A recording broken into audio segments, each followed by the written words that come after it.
So now that you've filled out a unit circle, let's actually see if we can use that to discover anything about some trig ratios and what they might look like on a graph. So if you consider just the very first point, 0 degrees, let's skip that for a second and go to this 30-degree point.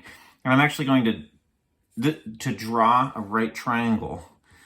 Okay, now this is the 30-degree angle right here, that central angle. And remember that the radius of this is 1 unit. So if I wanted to know the sine of 30 degrees, just based on this triangle, I know that sine is opposite over hypotenuse. And I also know the length of the opposite side is 1/2. And so it turns out that the sine of 30 degrees is 1/2, right? Because the length of the opposite divided by 1, if the radius is 1 unit, anytime you divide by the hypotenuse, you just basically get the sine of the angle being the length of the opposite side. And so for a 30-degree angle, that's 1/2. I could go to my table that I'm supposed to fill in and put a 1/2 here. And for a 45-degree angle, we could make a separate triangle, like so. And I know that the opposite side length in this case is root 2 over 2. And so I know that the sine of 45 is root 2 over 2 divided by 1, which is root 2 over 2. Okay, and you could do this all the way around the triangle. It turns out that every time you do this, the sine of any angle that you're talking about, even angles that are greater than 90, like the sine of 150, right? This is a 150-degree rotation here. But we do have this 30-degree angle down here. So I know that the opposite length of this 30-degree angle is 1/2. It's the y-coordinate. Every single time the sine of any angle is the y-coordinate of these things going around the unit circle. And you can do the same for cosine. Like if we go back to our 30-degree angle, the x-coordinate is the length of the adjacent side, right? So if the x-coordinate is the length of the adjacent side, in this case, root 3 over 2, then the cosine of 30 has to be root 3 over 2 divided by 1, or root 3 over 2.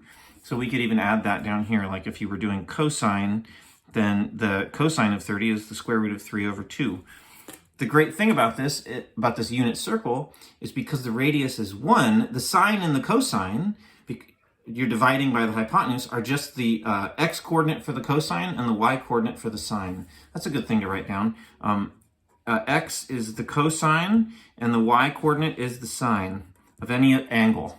All right. So then once you know that, and if you've got this filled out correctly, you can even find the sine of 0 degrees, because as this point gets closer and closer and closer to that 0 point there, the radius is still 1, but the length of the opposite side is getting very small. And in fact, when it gets down to 0 degrees, the length actually goes away. And so I know the sine of 0 degrees is 0, and the cosine of 0 degrees is 1, because the adjacent side is the same as the hypotenuse side. So the cosine is 1. And you can do that all the way around the circle. And once you've filled in the table, then you go here and you say, well, if I'm going to graph sine, let's see here, at 0 degrees, if I'm at 0 degrees, I'm also, the output is 0. And then if I go to 30 degrees, the output is 1/2. And so I made it so that should be about 1/2. And let's see here, 45 degrees, root 2 over 2 is about 0.707. So if I go to 45, let's see here, that's 1/2. That would be 0.75, so it'd be maybe about right here. And root 3 over 2 is 0.866, so getting close to 1, and then 90 degrees, it actually goes up to 1, and so you get this shape. Okay, that's just for sine. And then you would keep going from there.